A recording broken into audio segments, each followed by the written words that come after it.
Wakati wekundu wa Msimbazi Simba wakiwa wanaendelea na maandalizi yao katika jiji la Casablanca kuelekea mchezo wao wa kwanza wa finali ya kombe la shirikisho Afrika dhidi ya RS Berkane, kumeibuka taarifa ambazo sio rasmi bado, unaweza kusema kwamba mchezo wao wa marudiano wa Mei 25 Benjamin Mkapa huenda ukahamishwa na kwenda kuchezwa katika uwanja wa Amani Complex visiwani Zanzibar.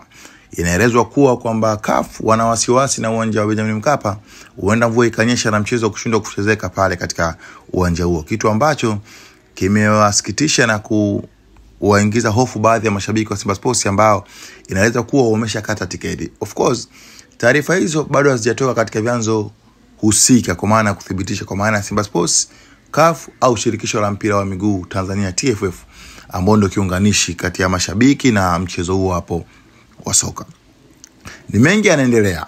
Taarifa hajathibitika na inaelezwa kwamba viongozi wa Simba Sports wanapambana chini kwa chini ili kuweza kuhakikisha mchezo huo unachezwa katika uwanja wa Benjamin Mkapa. Mjumbe wa bodi ya wakurugenzi Christos Magoli, yeye kutumia ukurasa wake wa Instagram, ameamua kuposti kitu ambacho kinakoleza uvumi kwamba huenda mchezo huo ukawa uchezwe Benjamin Mkapa kweli. Magoli ameandika kwa Kiingereza na akawamesha CAF, peji za CAF, akiwa anaamini kwamba huenda wakasoma ujumbe huo na kuelewa.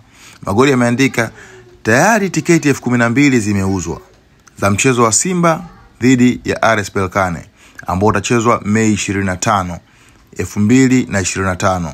How possible? CAF wanahamisha mchezo kutoka Dar es Salaam kwenda Zanzibar. Zanzibar New Amaan Stadium ni uwanja ambao unaweza kuchukua mashabiki 15,000 tu. Hali ya hewa ambayo inahofiwa siku hiyo ya mchezo wa finali Dar es Salaam, wao watalazimika anashauri kwamba walazimika waache kwa Benjamin Mkapa kwa sababu hakutakuwa na mvua, kutakuwa na hofu yoyote kabla mvua kubwa itanyesha. Lakini kingine, wanaamini kwamba kupeleka mchezo wa finali katika uwanja mdogo kama Amani kunaweza kukaleta machafuko. Hapa na TV Sports Update.